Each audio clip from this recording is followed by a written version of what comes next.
ہمارے ساتھ موجود ہے فیصل صاحب. اب دو معاملات, ٹائم بھی وقت ہے, دو معاملات کی بات ہو رہی.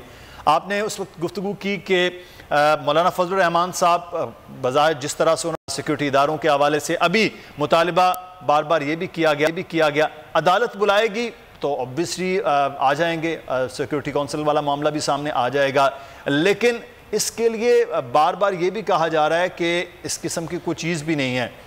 تو جب دو طرح کے موقف اپوزیشن کی جانب سے آ رہے ہیں, میں چاہوں گا پہلے اس پہ بات کریں پھر ہم پنجاب کے حوالے سے کچھ بات کریں. دیکھیں یہ بات تو کسی بھی پاکستانی سے پوچھ لیں, اب تو ساری دنیا کے اندر وہ کلپ دکھا دیے گئے ہیں. صدر بائیڈن کس طرح سے ٹرکی کے اندر انہوں نے کس طرح سے پولیٹیکلی اپوزیشن کو استعمال کیا, وہ کلپ چلتا رہا ہے.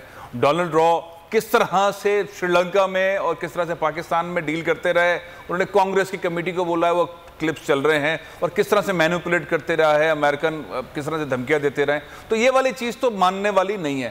اس لیے بھی ماننے والی نہیں ہے کہ نیشنل سیکورٹی کمیٹی کے اندر جو اس کا اعلامیہ ہے اس سے ISPR پیچھے نہیں ہٹا ہے, اور اس پہ انہوں نے کہا کہ جتنا ہم دے سکتے تھے دے چکے ہیں. سپریم کورٹ میں چونکہ یہ معاملہ زیر التوا ہے, وہاں چل رہی ہے سماعت, اس لیے DG ISPR یا فوج کی طرف سے کوئی اسٹیٹمنٹ آنا مناسب نہیں ہے, اور میرے خیال یہ جائز بات ہے.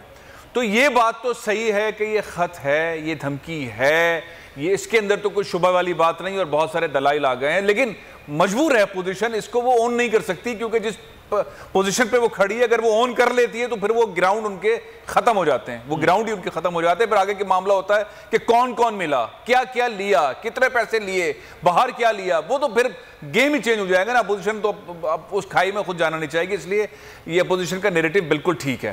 اب معاملہ یہ ہے کہ جو بھی شہباز شریف صاحب نے فرمایا کہ دودھ کا دودھ اور پانی کا پانی, جتنی بار یہ لوگ یہ لفظ استعمال کرتے ہیں دودھ کا دودھ اور پانی کا پانی, دودھ کا دودھ اور پانی کا پانی, ایسا لگتا ہے کہ واقعی یہ چاہتے ہیں ایسا ہو جائے, اور در حقیقت یہ چاہتے نہیں ہیں. اصل میں یہ دھبا اپوزیشن کو بہت خطرناک الیکشن کے اندر رزلٹس دے گا. یہ پاکستانی قوم جو ہے وہ عمران خان کو جس طرح سن رہی ہے, اور وہ جس طرح ڈھنڈورا پیٹ رہے ہیں, اور جس طرح سے ویڈیو کلپ چل رہے ہیں, یہ مسلم لیگ نون کے لیے, پیپلز پارٹی کے لیے, مولانا صاحب کے لیے, بڑے لوگ جو ہیں وہ پاکستان اور فوج کے ساتھ بہت کنیکٹڈ ہیں. آپ ریاست کے خلاف سازش, امریکہ کو تو ہماری ملک کے اندر سب سے زیادہ, اگر کوئی اسرائیل اور امریکہ کے علاوہ سب سے زیادہ جو ہے ہمارے خلاف, انہی کے خلاف جو ہے وہ جھنڈے جلتے رہے اور مظاہرے ہوتے رہے, امریکہ کے خلاف اسرائیل, تو ہماری قوم تو تیار ہے امریکہ کو جو ہے نا برا بھلا کہنے کے لیے. اب ایسی صورتحال میں اتنا مضبوط نیریٹو لے کر الیکشن میں چلے جائے عمران خان, تو یہ پارٹیاں کہاں کھڑی ہوں گی؟ ان کو تو ان کی پریورٹی نمبر 1 ہی ہونی چاہیے کہ یہ کمیشن بنوائیں, جیسے بھی بنوائیں, یہ سپریم کورٹ میں جائیں اور اپنے اوپر سے دھبا ہٹائیں. اس لیے یہ والی جعلی والی بات جو ہے وہ کوئی قبول کرنے کو تیار نہیں ہے. انٹرنیشنل میڈیا بول رہا ہے, ٹرکش میڈیا بول رہا ہے, روس ساتھ آ کے کھڑا ہو گیا, تو یہ ساری چیزیں جو ہیں وہ بالکل مستند نظر آ رہی ہیں. اور ظاہر ہے امریکہ یہ تو نہیں کہے گا نا کہ ہم یہ کر رہے تھے, ان کے جو لوگ ہیں انہوں نے کہہ دیا, ان کی ویڈیوز آ گئی ہیں, اس کو ہم اگنور نہیں کر سکتے.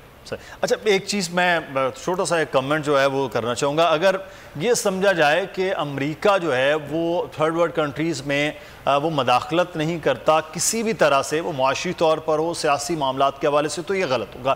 پاکستان میں ہی اگر ہم بات کریں, ماضی میں بھی کہیں نہ کہیں کسی نہ کسی طرح سے مداخلت سامنے, اس بڑا واقعہ آج تک یہ کہا جاتا ہے کہ بھٹو صاحب کی جو پھانسی ہے اس کے پوری ان کی حکومت گرانے سے لے کے معاملات گرے. اس طرح آپ لیبیا کی بات کر لیتے ہیں, تیونس کی بات کر لیتے ہیں, مصر کی بات کر لیتے ہیں, یہاں اندرون خانہ چیزوں کو چینج کیا گیا. پھر باقی افغانستان, عراق تو پھر حملوں کے معاملات ہیں, وہ تو بالکل چلیں الگ سے ہم اس کو دیکھتے ہیں. تو امریکہ کی تھرڈ ورلڈ کنٹریز میں مداخلت کسی نہ کسی صورت میں رہتی, اس میں ہے یہ نہیں ہے, ہمیں ابھی معلوم ہے یہ چیزیں تو کلیئر کرنا کام ہے. سری لنکا کے اندر 310 روپے کا $1 ہو گیا ہے, نہ ڈیزل اویلیبل ہے, نہ پیٹرول اویلیبل ہے, بجلی نہیں ہے, ایمرجنسی لگی ہوئی ہے, لوگوں کو کھانے کے لیے نہیں مل رہا ہے, اور یہ سب کچھ اس ووٹ کی وجہ سے ہوا ہے. اور یہ بات ڈونلڈ رو کی اس سٹیٹمنٹ کے اندر ہے جو انہوں نے کانگریس کے اندر بولی ہے. تو وہ ویک کنٹری تھا, $1 بلین لے کر انڈیا سے چل رہا ہے, بہت برا حال ہے سری لنکا کا. پاکستان بھی ڈیفالٹ پہ کھڑا ہوا ہے, پاکستان کے اندر بھی $187 کا ہو گیا ہے, مارکیٹ میں 190 کا نہیں مل رہا ہے. پاکستان ڈیفالٹ کے قریب ہے. اگر منتخب حکومت نہیں آتی ہے, IMF پروگرام جو رکا ہوا ہے وہ کنٹینیو نہیں ہوگا. پاکستان نے اس مہینے میں قسطیں دینی ہیں, یہ قسطیں اگر نہیں دیں گے ہم ڈیفالٹ کی طرف چلے جائیں گے. تو وہ ٹلڈ کر کے آپ کو اسی طرف لے جا رہے ہیں, اور آپ کے پاس آپشن نہیں ہوگا. اس لیے یہ جو فیصلہ ہے عدالت کا یہ فوری آنا ضروری ہے تاکہ پاکستان کی معیشت کو ہینڈل کیا جا سکے، ادروائز ہم ڈیفالٹ کی طرف چلے جائیں۔ بالکل صحیح۔ اچھا، میں پنجاب کے حوالے سے کل بڑا امپورٹنٹ دن تھا کہ اسمبلی تو بند تھی لیکن ایک ہوٹل میں وزیر اعلیٰ کے طور پر منتخب ہو گئے ہیں حمزہ شہباز۔ آج ان کی حلف برداری کی تقریب بھی سنا ہے کہ باغ جناح میں سابق گورنر چودھری سرور ان سے حلف لیں گے، تو وہاں تو سر وہ وزارت اعلیٰ اپنا علامتی طور پر کہیں یا کیسے بھی کہیں، وہاں تو انہوں نے وہ پیرالل چیزیں وہ کر رہے ہیں۔ یہ تو مدثر سیدھا سا مسئلہ ہے کہ جو میڈیا پہ زیادہ ٹائم بائی کرے گا، اس کے پاس ریزرز ہوں اور وہ اپنا وہ کرے، تو اس کو سنجیدہ لیا جا سکتا ہے، نہیں لیا جا سکتا ہے۔